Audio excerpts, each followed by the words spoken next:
আসসালামু আলাইকুম। আমি এইচএ হানিফ ফয়সাল। এইচএসসি ২০২৪ সালের স্পেশাল টেস্ট পেপার সলভে তোমাকে স্বাগতম।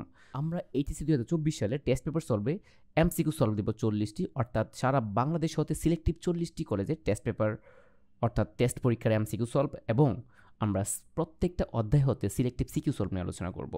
ওকে, আজকে আমরা প্রথমবারের মতো ময়মনসিংহ গার্লস ক্যাডেট কলেজের টেস্ট পরীক্ষা অর্থাৎ ২০২৪ সালের টেস্ট পরীক্ষার এমসিকিউ সলভ নিয়ে আলোচনা করতে যাচ্ছি। প্রথম প্রশ্ন ছিল, কোন ট্রান্সমিশনে ডেটা ক্যারেক্টার বাই ক্যারেক্টার প্রেরণ করা হয়? এটা অবশ্যই কি আমরা জানি, ডেটা অ্যাসিঙ্ক্রোনাস ট্রান্সমিশনের data character by character transmit হয়, এবং সিঙ্ক্রোনাসের ডেটা কি ব্লক বাই ব্লক ট্রান্সমিট হয়। ওকে, আর আইসিক্রোনাসের ডেটা খুবই ফাস্ট অর্থাৎ সময় ব্যবধান শূন্যের কাছাকাছি সময়ে ট্রান্সমিট হয়। এইভাবে কিন্তু মাথায় রাখতে হবে।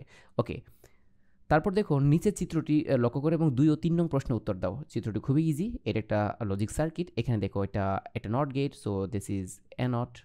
ওকে, এবং এটা কি একটা অ্যান্ড গেট, এবং এখান থেকে এটা প্রান্ত আসছে কোথায় থেকে? বি থেকে, অর্থাৎ এখানে হবে this is a not B, right? এখানে হচ্ছে কি this is a not B. আর এখানে দেখো এখানে কি আসতেছে, একটা প্রান্ত আসতেছে এ থেকে আর একটা প্রান্ত আসতেছে কি থেকে? বি থেকে। তাহলে এখানে দাঁড়াচ্ছে, যেহেতু এখানে নট গেট আছে, এই যে একটা নট গেট, এখানে হবে বি নট, আর এখানে দাঁড়াচ্ছে হবে, এখানে দাঁড়াচ্ছে হলো A B not. So final function হচ্ছে এখানে একটা অর গেট, অর্থাৎ এইটা প্লাস মানে A not B plus A B not, এটা হচ্ছে তার কারেক্ট অ্যান্সার, অর্থাৎ এটা হচ্ছে তার কারেক্ট অ্যান্সার। দেন দেখো, উদ্দীপকের আউটপুট এফ ইকুয়াল টু 1 এর জন্য ইনপুট এ ও বি এর মান কত হতে হবে? সো এই ক্ষেত্রে আমরা যে কাজটা করব, এখানে আমার ফাংশন অলরেডি জানা আছে, এখানে তুমি জাস্ট মানগুলো রিপ্লেস করে চেক করলেই কারেক্ট অ্যান্সার পেয়ে যাবা। যেহেতু নট আছে এবং এখানে কোনো একটা জিরো, অর্থাৎ যদি দুইটাই জিরো হয় তাহলে কখনোই অ্যান্সার 1 হওয়া পসিবল না। আবার যদি দুইটাই 1 হয়ে যায় তখনও কি এটা পসিবল না। কারণটা কি? কারণ সব দুইটার মধ্যে কি নট আছে। যাক, তোমার হইতে পারে বুঝতে অসুবিধা হতে পারে। তোমার কাজ হচ্ছে এই টাইপের ফাংশন জানা থাকতে তুমি জাস্ট মানগুলো বসিয়ে বসিয়ে রিপ্লেস করার চেষ্টা করো। যেমন এইটা এখানে কারেক্ট অ্যান্সার কীভাবে? এ এর মান বসাও। এখানে এ এর মান যদি 1 হয় তাহলে এ নট মানে কি 0, বি ইকুয়াল টু দেওয়া আছে 0, তাহলে 0 ইন্টু 0 কি 0। আবার দেখো এর মান কত? 1 এখানে বসাও, সো এখানে 1, আর B equal to 0, B not মানে কি 1, সো 1 ইন্টু 1 কি 1। সো এখান থেকে আসতেছে 1 আর এখান থেকে আসতেছে 0, তার মানে 0 প্লাস 1 ইকুয়াল টু কি 1, so that will be correct answer.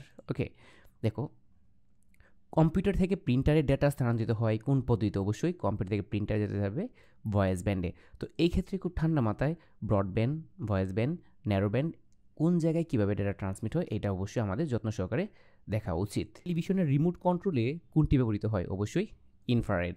ওকে, তারপর দেখো হেক্সাডেসিমালে 9 এর পরবর্তী সংখ্যা কত? হেক্সাডেসিমালে 9 এর পরবর্তী সংখ্যা হচ্ছে 10, অর্থাৎ কি এ, রাইট? তারপর দেখো নিচের কোডটি দেখো এবং 7 নং প্রশ্ন উত্তর দাও। HTML বডি H1, অর্থাৎ এটা কি? এটা হেডিং ট্যাগ, অর্থাৎ কি শিরোনাম, অর্থাৎ এখানে কি শিরোনামে টেক্সট। তারপর দেখো প্রশ্ন কিন্তু খুবই ইজি ছিল Mymensingh girls cadet college test পরীক্ষায়। তারপর দেখো http://google.com এর শেষের অংশ, অর্থাৎ .com কি মিন করে? .com হচ্ছে ডোমেনের প্রকৃতি, এবং কোন প্রকৃতি? এটা কমার্শিয়াল প্রকৃতি, রাইট? ওকে, প্রোগ্রাম ফ্লোচার্টের তুলনা প্রতীক কোনটি? প্রোগ্রাম ফ্লোচার্টের তুলনা অর্থাৎ কম্পেয়ার করা হয় এই যে ডিসিশন। ওকে, এটা। তারপর দেখো সঠিক ভেরিয়েবল কোনটি? প্রথমে নাম্বার কখনোই না, ভেরিয়েবলের আগে কখনো নাম্বার হতে পারে না, কোনো ধরনের স্পেশাল ক্যারেক্টার ইউজ করা যায় না, স্ক্যানএফ একটা কি ফাংশন এভাবে ইউজ করা যায় না, অর্থাৎ এখানে ICT 1 হচ্ছে ভেরিয়েবল হিসেবে সঠিক। ওকে, তারপর দেখো -8 এর 2 এর পরিপূরক কোনটি? সো এখানে -8, তাহলে তোমাকে এখানে 8 বিটের জন্য প্রথমে তুমি 8 এর বাইনারি মানটা কি করবা?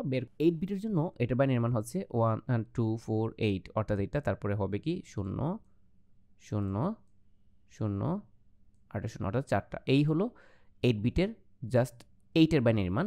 তারপর তুমি এটাকে ওয়ান্স করো, ওয়ান্স করে দেখো সব উল্টে যাচ্ছে, সব উল্টে যাচ্ছে। এটা হচ্ছে 0, তারপর 1 1 1, তারপর আমাদের কাজ হচ্ছে কি একটা 1 যোগ করা। এখন দেখো একটা 1 যদি আমরা যোগ করি তাহলে কি দাঁড়াচ্ছে? 1 1 কত? 0, তারপর হাতে এখানে আবার আসবে, তার মানে কি এটা আবার 0, আবার এক চলে আসবে এখানে, এটা আবার 0, এই 0টা হয়ে যাবে 1, অর্থাৎ বাকি সবগুলো তো নো চেঞ্জ স্টেটে থাকতেছে। অর্থাৎ 5টা 1, দেখো 5টা 1, 1 2 3 4, 5টা 1 3টা 0, অর্থাৎ এইটাই হচ্ছে তার কারেক্ট অ্যান্সার।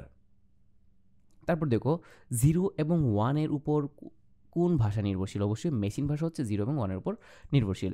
একক শর্তে প্রোগ্রাম চালানোর জন্য কি ব্যবহার করতে হয়। যদি শর্ত একটা থাকে তাহলে আমরা সবসময় কি ইফ স্টেটমেন্ট ইউজ করে থাকি। তারপর দেখো source programme question mark object programme, অর্থাৎ সোর্স কোডকে অবজেক্ট কোডে রূপান্তর করার কার কাজ? কম্পাইলারের কাজ। এখানে কম্পাইলার আছে, ইন্টারপ্রেটার আছে, অ্যাসেম্বলার, সবাই ট্রান্সলেটর। বাট যদি কম্পাইলার থাকে এই টাইপের কোয়েশ্চেন তাহলে তুমি অবশ্যই কম্পাইলারকে অ্যান্সার করবা।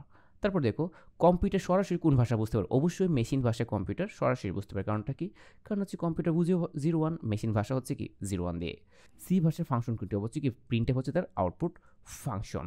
তারপর দেখো লিস্ট এ আইটেম যোগ করতে কোন ট্যাগ ব্যবহার করে? লিস্টের অর্থাৎ HTML এর লিস্টে আইটেম সংযুক্ত করার জন্য আমাদের সবসময় li মানে লিস্ট ট্যাগ ইউজ করতে হয়। তারপর দেখো কোন ট্যাগে উপাদান নেই, অর্থাৎ কোন ট্যাগের আসলে ক্লোজিং নাই, বা তার মানে কি ক্লোজিং না থাকে মানে তার কন্টেন্ট রাখার কোনো জায়গা নেই, উপাদান নাই, কন্টেন্ট নাই কোনটার? অর্থাৎ ব্র্যাক একটা এমটি ট্যাগ, ইমেজও কি একটা এমটি ট্যাগ, এই দুইটা কি এমটি, অর্থাৎ অ্যান্সার হচ্ছে কি 1 2। তারপর দেখো 17 এটা অক্টাল, এর পরবর্তী মান কত? অক্টালের নিয়মে এখানে তুমি জাস্ট 1 যোগ করো তাহলে কি আসবে 0 এবং সামনে কি আসবে 2, অর্থাৎ এখানে একটা 1 অক্টাল সংখ্যাপদের নিয়মের সাথে তুমি জাস্ট 1 যোগ করে দিলেই অ্যান্সার পাবো হলো 20। তোমার যদি এই টাইপের প্রবলেম সলভ করতে কোনো সমস্যা হয় তাহলে তুমি অবশ্যই আমাদের অধ্যায়ভিত্তিক লেকচারটা ভালো করে দেখতে পারো। সেখানে আমি এমসিকিউ এবং সিকিউ প্যাটার্নের ডিটেলস কথা বলেছি। তারপর দেখো একটি কোম্পানির দুইজন নিরাপত্তা কর্মকর্তা একে অপরের সাথে যোগাযোগ করেন, কিন্তু তারা একই সময়ে কথা বলতে পারেন না। তারা একই সময়ে যদি কথা বলতে পারেন না তার মানে কি তারা যোগাযোগ করতে পারেন বাট একই সময় পারে না, দিস ইজ হাফ ডুপ্লেক্স।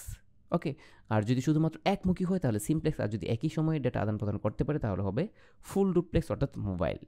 এখন দেখো একই সময়ে যোগাযোগের জন্য তাদের কোন ডিভাইস প্রয়োজন? অবশ্যই কি মোবাইল প্রয়োজন। আর রেডিও একটা সিমপ্লেক্স, অর্থাৎ এটা না ওয়াকিটকি কি হাফ ডুপ্লেক্স, তাহলে অ্যান্সার হচ্ছে শুধুমাত্র মোবাইল। তারপর দেখো কোন কোড দশমিক সংখ্যাকে বাইনারি সংখ্যায় রূপান্তর করে? অবশ্যই বিসিডি মানে কি বাইনারি কোডের ডেসিমাল, বিসিডি কোডেই দশমিক সংখ্যাকে বাইনারি সংখ্যায় রূপান্তর করে। তারপর দেখো এখানে একটা সি প্রোগ্রাম দেওয়া আছে, 4 i = 1, অর্থাৎ i এর মান 1 থেকে শুরু করবে এবং কত করে বাড়বে? 2 করে বাড়বে, তাহলে অ্যান্সারটি হচ্ছে কি 1 3 5 7। এখন কি 9 যাবে না, শর্ত হচ্ছে 9 এর চেয়ে ছোট, তাহলে কি আর যাওয়া সম্ভব হচ্ছে না। এখন প্রশ্ন হচ্ছে প্রিন্ট আই, তাহলে দেখো স্টেটমেন্টগুলো আউটপুট কোনটি হবে? এই যে 1 3 5 7, অর্থাৎ এইটাই হচ্ছে তার কারেক্ট অ্যান্সার। সবসময় লুপের ক্ষেত্রে শুরুটা দেখবা কত করে বাড়তেছে এবং সে কত পর্যন্ত যাবে, এই 3টা কি পয়েন্ট দেখলেই তোমার কাজ শেষ। ওকে, ওয়েবসাইটের ঠিকানা কোনটি? অবশ্যই ইউআরএল হচ্ছে ওয়েবসাইটের অদ্বিতীয় ঠিকানা। কোনটি অপটিক্যাল ফাইবারের অংশ নয়?